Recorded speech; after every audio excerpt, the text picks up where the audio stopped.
Hi, I'm Justin Mormon. And I'm Katie Thornton, and this is the Re-Education of Schools podcast, where we have open, honest conversations about how to better understand social-emotional learning, trauma-informed care, the whys behind student behavior, and how to help kids navigate it all as they go through school and life.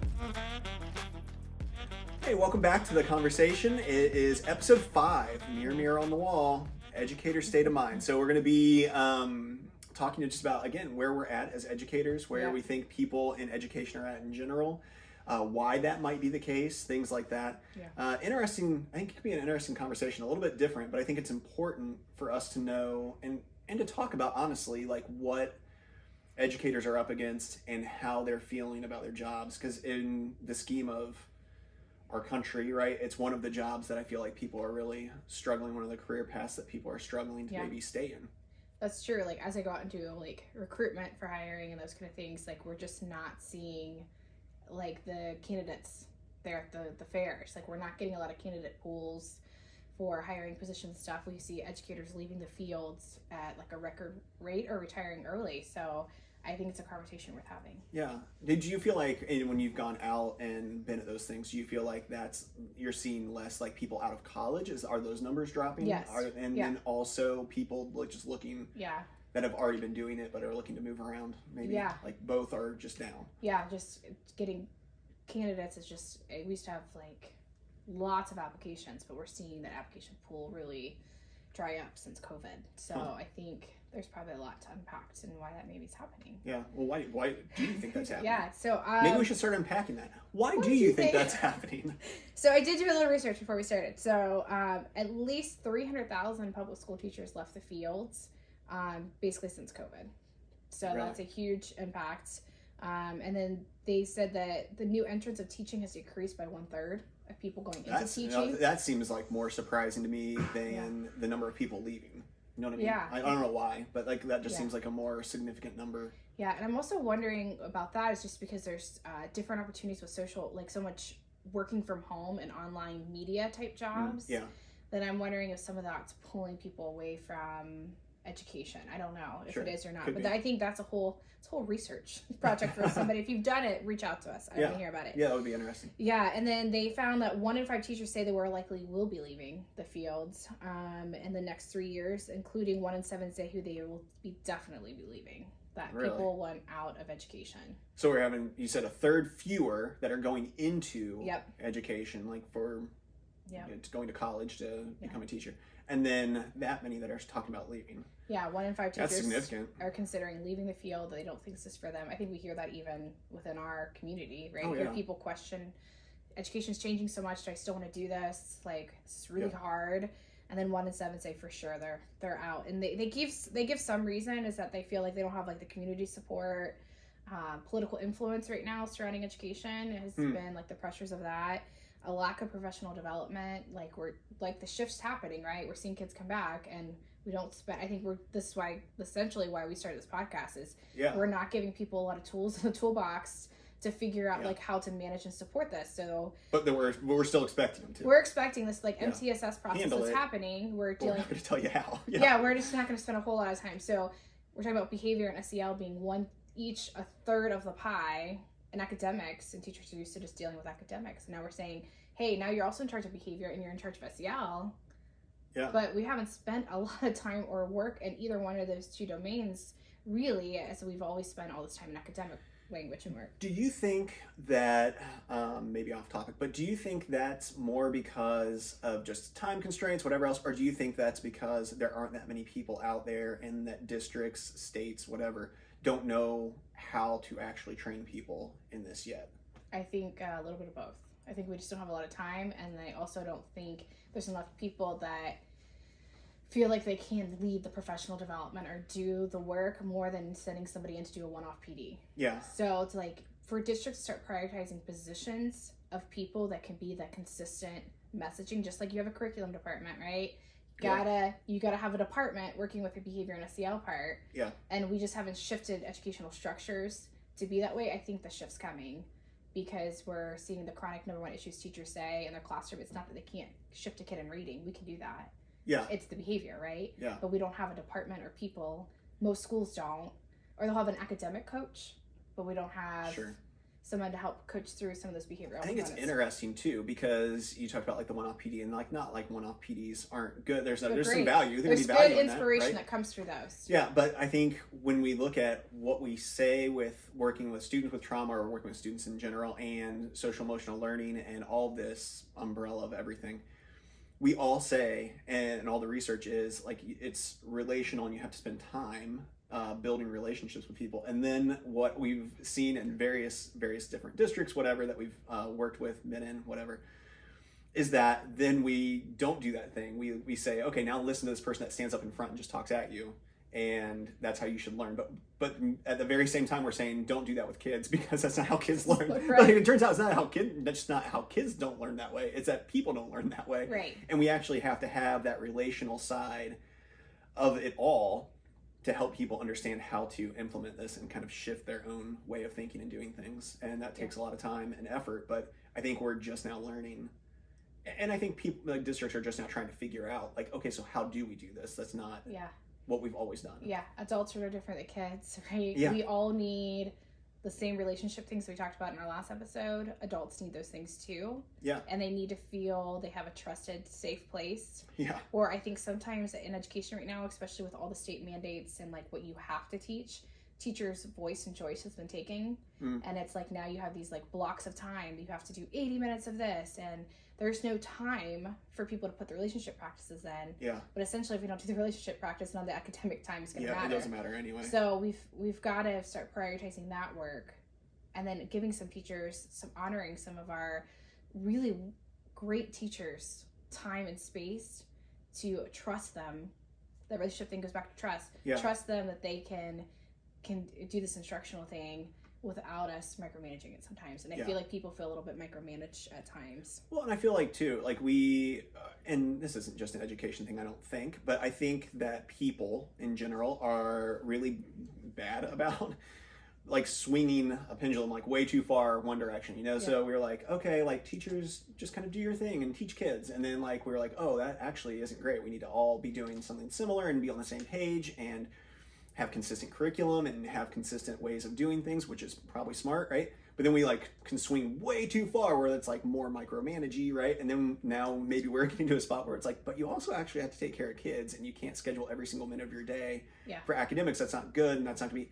So the fear would be that we're gonna swing way too far the other direction. Right. We've got to be able to find that like happy medium and stop like the swinging of back and forth, right? Yeah. But I think that's very whiplashy for people in education, especially people that have been in education for a while. Yeah. Because I think they can get, people that have been around for a while can sometimes get a bad rap, like, oh, you're unwilling to change. I'm like, oh, they're probably just tired of getting jerked back and forth, like about, you know, what is important and what isn't.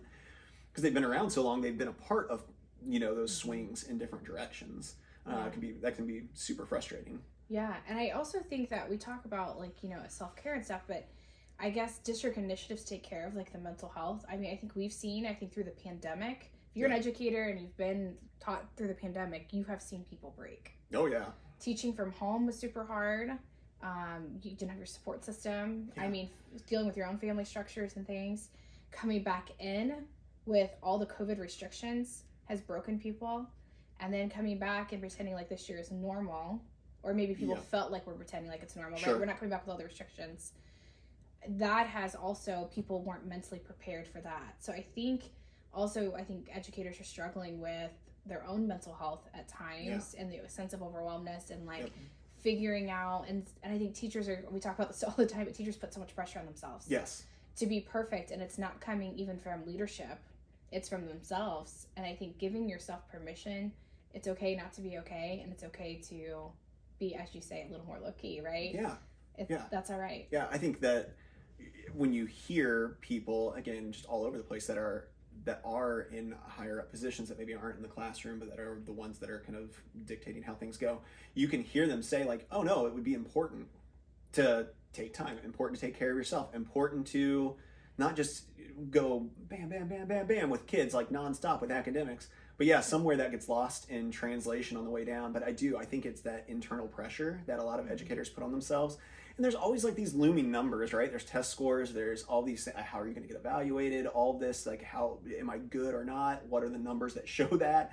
Yeah. And different people with different personalities, of course. But I think that, again, a lot of teachers fall in a certain personality, largely, and they want to do well, and they put a lot of pressure on themselves, and they really want to be looked at as somebody that's doing what they need to do to help kids.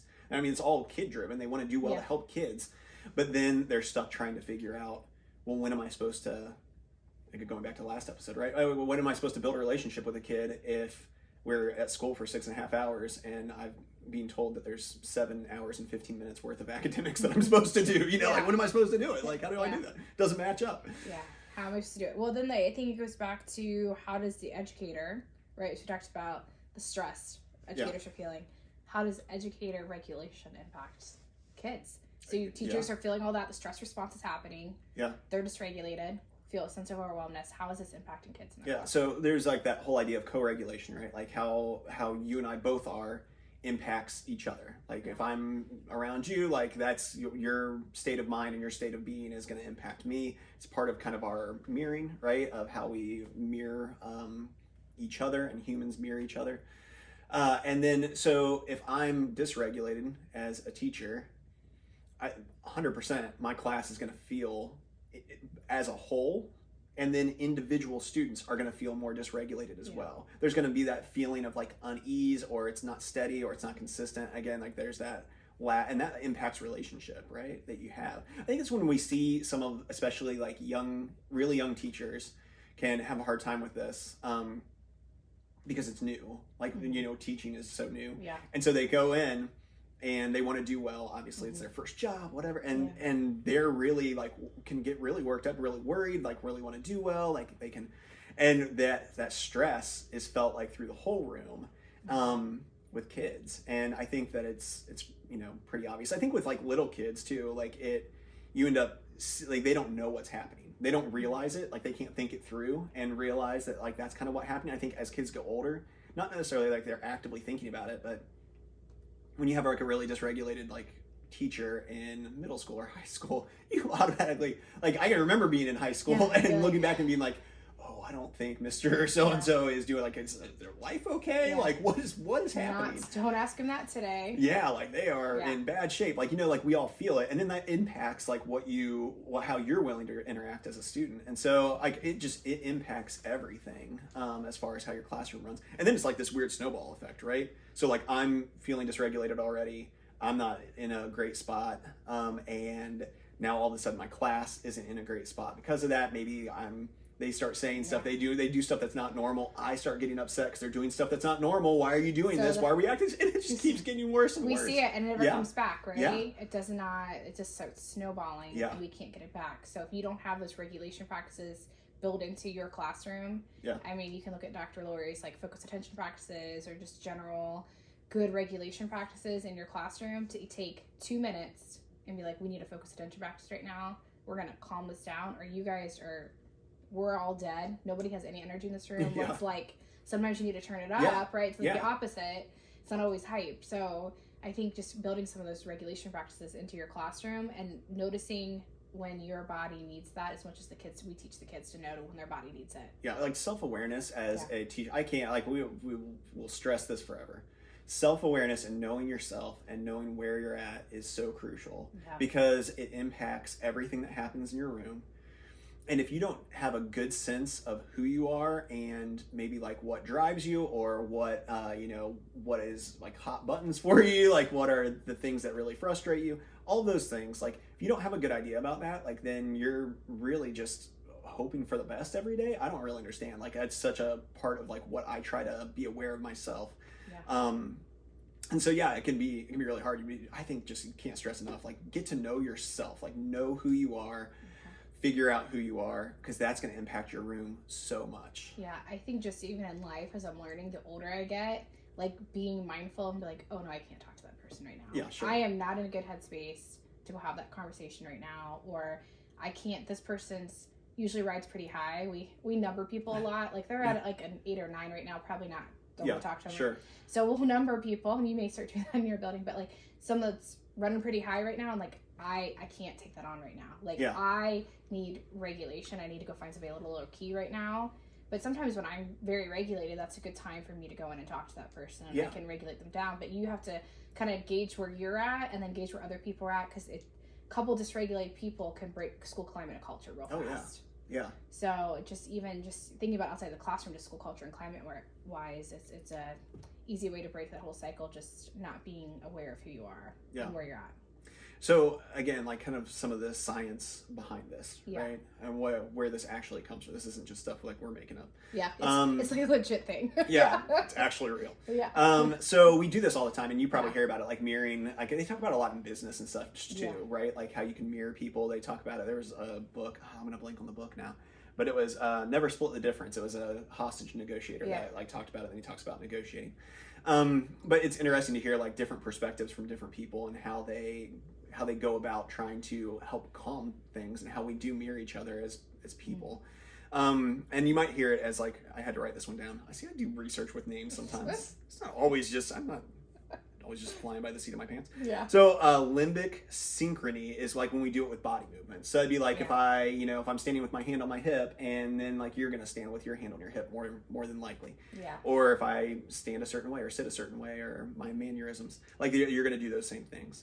So we kind of naturally do that sometimes, but we can also like intentionally do that, like purposefully, to help students, I guess, and help others, like when other people are in bad shape, when other people are dysregulated. Model that regulation. Yeah, exactly. So even if you are, I think we did a little staff meeting one time and you're like, you're not regulated, sometimes you need to fake it. Yeah. Because kids you can be upset, but like you've got to have enough self-control to not flip your lid, because that's just going to dysregulate a kid even more, right? Yeah. To have enough, and you do it sometimes with adults. Like there's times where you have a colleague come talk to you, and sometimes I want to flip my lid. I've never had that. Is that just a you thing? I think it's just me because you'll get to know Justin has like zero reaction about anything. So, talk about steady. He's always steady. But like sometimes you feel like you want to flip your lid, but you have enough maturity and resilience to know like I'm not going to do that. I'm going to fake like I'm okay with what you're talking to me about right now. I'm not, but but you have to do that with kids too. Yeah. Because the situation's just going to go kaboom if you have two people that are dysregulated in any scenario, adults or kids. Yeah, and I think giving yourself a minute, like some of the things that, we ultimately end up doing is hopefully trusting the other staff around you, your other colleagues, right? To be able to say, like when you're in a moment, especially with kids, like when you're not regulated, and to be able to say, hey, like maybe I need a minute.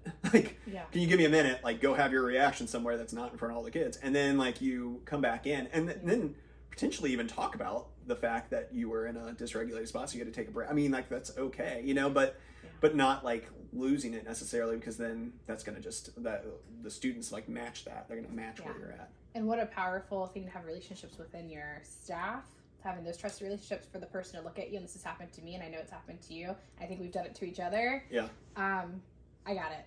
Yeah. Like just that nonverbal or just that trust for me to say, oh, I think I need to be point right now, and that you need to step back, or vice versa.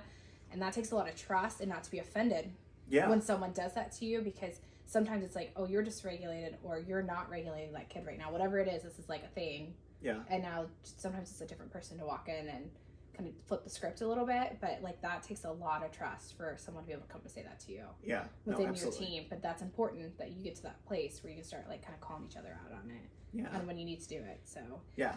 Well, and I think the thing too is that like when you're in those spots, like when things just aren't going well, like again, goes back to what we were talking about, like educators leaving. There's such this pressure that we put on ourselves to accomplish a certain amount in a day.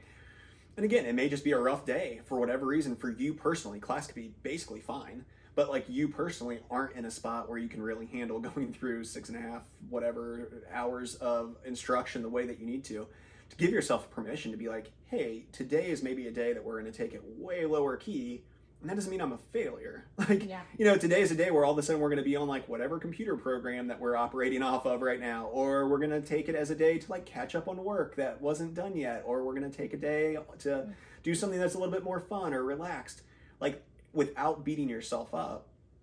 Because I think that so often, like, that's what we do. We end up, like, saying, well, like, then today, like, I had to keep going. And, like, we, like, push through, even though our tank's at 0. We, like, are like, well, I don't have a choice. I just have to keep going. And that's such a poor way of operating. Now, can't do that like 3 days a week, right? You have to like be able to understand where you're at and like and if you're getting stuck in that rut. If that's how you feel every day, maybe. As an evaluator, you need to go seek out like some support from your colleague or your principal to say, I'm stuck in this rut, like I can't get anything off the ground. 4 days a week, we pretty much just play on computers. No, we don't want to do that. Yeah, you can't do that. So, but I think like to understand that it doesn't have to be every single day. Like nobody is just sitting there judging you all the time. But I think that we have that like internal judge. Yeah. I think that we kind of gauge ourselves off of. But we have to cut ourselves some slack a little bit sometimes. And again, offer ourselves some grace to be like, hey, every day is not going to be my best day as a teacher because that's not how it works. Two other like sciencey type things I think we should kind of cover is the stress response system, which we're not going to sit here and talk about polyvagal theory today, but I was getting ready to say polyvagal theory. Were you getting ready to go in there? I was just getting ready to say that. Yeah. But like the stress response system, it's true for everyone. And then you have to be talk about mirror neurons, but your stress response system, you're human. Allow yourself to be human, and it happens. Yeah. That you can go from you're down to your dorsal vagal up to your sympathetic nervous system and getting yourself in a good regulation spot. But that's how your nervous system is designed to do it, and that it's okay. To work that way. That's how humans work. The other thing I thought about was the window of tolerance. I think you explained this really well, but just like kids' window of tolerance or adult, you also have a window of tolerance, and sometimes you just don't have tolerance for situations anymore, but you need to just be recognizing that. Yeah. Well, I think again, knowing yourself enough to know like why you have hit my limit, like, and it's different for everybody. Like back when I was in a spot where I was helping interview people, a good handful of years ago, one of the questions that I always like to ask is like, what makes you really mad? Yeah. Like as a teacher, what makes you really mad? Because I would like to know. If a person knew, right? How well do you know yourself? What does make you really mad? And then what is like the follow up was always okay. And then like, what's your response when that happens? Like for me, and it's gonna be crazy. It's somewhat crazy with what population I work with and everything else. But like when a kid just looks at me and flat, I was like, no, you can't. Like you can't. I'm not doing it. Like for whatever, like that internally, like gives. I have a big response internally. Again, over the years, I've had to realize like, okay, like I chose a career that I'm gonna have that told. It's gonna happen a lot. Like I have to be really okay with that. So I have to adjust though, and on my days that I'm like more tired or I'm more frustrated, I've got a bunch of paperwork due or whatever else, end of a quarter, right? Like I have to recognize I need to give myself like 3 or 4 extra beats when I ask a kid to do something before I even ask them, just in case they look at me and say no. Because I know for me that's a thing. For some people that might not bother them at all. Your window of tolerance is smaller. Oh yeah. Those occasions. Yeah. And so for somebody else though, it might be if the kid looks at you and cusses, where to me that doesn't really faze me all that much. Like it's just for whatever reason it never has, like, or for some kids or some people it's a kid putting their head down on their desk and refusing to work and just like not like, and that might really send you through the roof for some reason. But I think you have to know yourself to be able to know what are those things that I really need to watch, that when they happen I need to be aware of how I respond. Because I've got zero tolerance. You got to know your window of tolerance, and it's going to be different on different days depending on your stress response system. Yeah. So it's a little bit about the science behind why this actually even matters. So just know this is how humans operate. We are designed to be pack animals, right? We're mammals. We're designed to have people around us. There's always a leader in the pack. There's things that we do to support each other when the pack's weak, right? Yeah. So that's just how that all operates. There's a lot of thought, like scientifically, about like this being why we do have the mirror neuron thing happening, like that we mirror each other, is because like way back however many years ago, like right, we were walking around, we're all hunter-gatherers, whatever, and we had to be able to trust each other enough and mirror each other enough that to where like if you are all of a sudden like, saber-toothed tiger, like your big response like immediately kicks in the response for me before I even think about it, so that we can all be on the same page of like, we better get out of here, or we better fight, or we better be okay. And also that if I'm coming up to like a group of people to try to be a part of this group, because that's safety in numbers, right? That I have a way better chance of being accepted if I act like you. I'm in a way better chance of being accepted. And so there's all these thoughts, who knows, obviously, and I'm no scientist, but like, it seems like there's all these things that have been built in for however many years for us as humans, like that's what we are going to do to try to interact with each other. And then also like, whatever, I could talk about this, we don't have time to talk about it, but like, Talking to Strangers, Malcolm Gladwell, interesting book, talks about this idea of how we think we're really good at like analytically reading where people are and reading a situation. So this can go for our classrooms easily, right? We'd like to think that we can like very like systematically and analytically look at our classroom and be like, oh, this is where we are today and this is how we're all interacting. And like, this is how everybody's feeling. And the reality is like, we're actually really bad at that. And we're really bad about that because if we always were like super skeptical of everybody, then we wouldn't have been able to survive. Yeah. We have to like, he calls it default to truth. So we have to default to truth. We have to default that people are on the same page and have our best interest in mind and aren't trying to do something negative or bad, or else we would always be we couldn't operate, we couldn't function. Yeah. And so it's interesting that when you think about our classes and working with students or working with your staff, that this reality is we think we're pretty good at reading, but we're actually not. And we're actually way more impacted emotionally by how everybody is than we are like in a very analytical way. Even like, I would hate to say that. I'm like a very analytical, like not feelings person. And it's hard for me to accept, but like that's the truth. Yeah. Like I'm way more impacted if I've got a handful of kids that are having a really rough day. Like I'm way more impacted by that than if I had a bunch of knowledge about how bad their weekend was, but they're fine right now. Because it goes back to those nervous systems, right? That co-regulation, and if you have a dysregulated person, you've got to find your co-regulation. Yeah. Because if not, it's just not going to end well, for sure.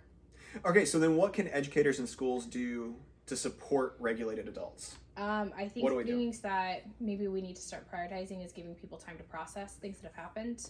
I think things happen, things happen in the classroom, and then we're not giving time and space to process what that can look like for people. And I think sometimes people need that, just that whole restorative moment to come back, or just even to talk through like, this was kind of crazy that this happened today, and giving that community to do that. We have to build like a culture that in any given building where that doesn't mean that you failed. If you're the one if somebody's trying to give you time to go process, that doesn't mean you failed or that you're weak or that you're not good enough. Because I could land there myself personally really quickly. But that's not what that means. It just means like maybe you need time. And but we have to build, that has to be like a cultural thing that gets built in to like the culture of a building. But that's hard, but I think it's super important. Like feel like you can go in and talk to somebody about that. Yes. I think we talked through the Sport Network, that was I think a couple episodes ago, but like self-care, having your administrator and your teacher unions really partnering together in the best interest of kids and teachers. Yeah. Sometimes that's not always the case everywhere. Mental health days, what an interesting concept, right? Like we don't really have those built in. It's like sick leave, but giving people mental health days where you just don't have the capacity because of all the other stuff coming in. I mean, I think that would be a neat thing to go through. Prioritizing partnerships with families, because I think if you have families on your side, what an easier job. Because I think so much teacher stress comes from pressure from families that maybe exist or does not exist, but creating those partnerships so that you feel like we're a united team in a village going to support this kid, and not so much fearing that sometimes. I think giving time and space, I think you addressed this, but giving time and space to allow teachers to have a little low-key moment, a little like some open time to have some relationship practices, have that morning meeting, or have the advisory in the morning where you have some built-in time to connect with others and kids. Positive people, I think, make all the difference. And surrounding yourself with positive people and being aware enough that you can't control the negative person, but be aware enough that that person maybe isn't the person that your nervous system wants to spend a lot of time with. Sure. Because negative people can kill a building. One negative person can kill a building culture and a heartbeat if you allow them to. Yeah. But it's spending more time and voice with the people that build positive culture. And then going back to your why too, all the time. Yeah. It's keeping that in the forefront. And then I think my last thing was, I think teachers are obsessed with product-oriented work. And when we get so obsessed with this is like a big passion of mine, but we get obsessed with like this thing I created for you to go work on this, and I'm going to grade everything that comes through. We need to start switching over, and I think this is like a whole thing with universal design, but switching over to process-oriented work. If you look at Bloom's taxonomy, that's how kids are meant to learn. Your planning and preparation time, if you think of sustainable longer-term projects in terms of like teacher workload, would be so much more impactful and better if you would switch over to process-oriented work where it's student-centered and kids are driving the ship. Yeah. And you're listening to your kids and planning around that. It would be so much better than planning the 800,000 packets or whatever that you have going. Like, switch your workload. Quality versus quantity, right? Yes, like depth 100%. Versus just amount. Yeah. That makes sense. Your list was way more exhaustive than mine. I mean, I mostly just said, I think we have to really work on helping educators know and spending time helping educators know how to like take their internal temperature or know where they're at. I think there's value in, I know there's a limited amount of time that we have to like really work as like professional development or whatever, but I think really stressing how important it is that people take care of themselves and know where they're at, and helping people know how to do that is important. And then I think the whole idea that all academics all the time isn't best. And I think, well, districts know that, and districts say that. They have to find a way maybe to say it differently or to preach it in a way that lands a little bit better. Yeah. Because I think sometimes we say it, but then like how it lands isn't really there. And I think that's super important, because I think if people started really feeling that in their core, like that would ease some of like the I have to go, and that's hard to maintain. Yeah, the tank runs out of gas eventually, right? And then you activate your stress response because you're feeling like you have to rush through things. Yeah. And we're not doing quality work. We're just doing a bunch of quantity of work. Yeah. Which actually gives me more stress work to do too, because I have to now grade all this quantity of work. Now I don't have the work-life balance, and then I think here we go, educators live in the field, right? I work all weekend. I work every night. Time. Yeah, I don't have any hobbies, interests, right? Those things that we all need to have outside of work life. Yeah, absolutely. To create healthy things. So. All right. What is it you want people to know? What do I want people to know? Good question. I think give yourself permission. Forgive yourself. I'm a type 3, if you're a Enneagram. That's apparently where I land. Yep. And I'm probably the hardest critic to myself, but it's hard to remember that you're human and it's okay to be human. Yeah. It's okay that this thing didn't get done. It's okay that I spent a little more time with this kid and getting this accomplished. Like, allow yourself to be human, I think, and allow yourself to feel the feelings and find a safe place to do that. The good and the bad feelings. I am working on that myself. Yeah. Sometimes I put those in a box and pretend like they don't happen. But you need to feel all the things and then find a good support network to do that. And, don't put so much stress on yourself. You're a great teacher. You're here listening to this podcast to better yourself. Yeah. So just validate yourself that way. Or to judge us. I don't know, one of the two. Just one of the two. Yeah, I don't know. It depends on who you are. Yeah. But I think the other part is we talk about educators, just know that you can be the light for somebody else. Yeah. I think we've talked about that before, but like you can make or break somebody else in this field to mentor and help and support others. And that's ultimately what we're here to do. Yeah. For me, it kind of goes back to that last one. I think just the most impactful thing you can do for a student or for a colleague of yours is to build a good, healthy relationship with them. Mm-hmm.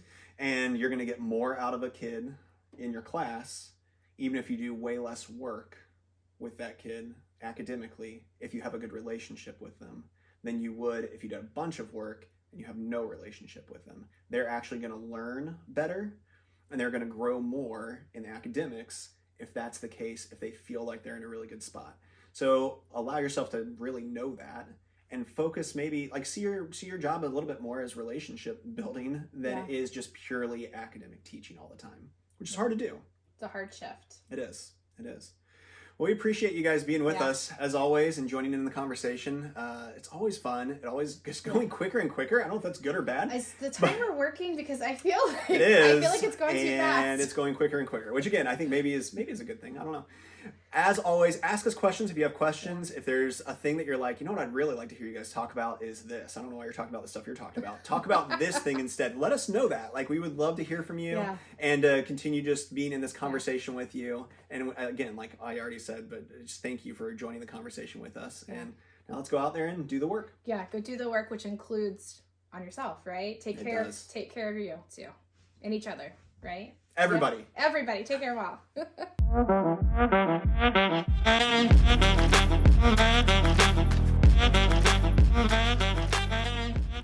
Hey, everybody. Let's keep the conversation going. Like and subscribe below and keep the comments rolling.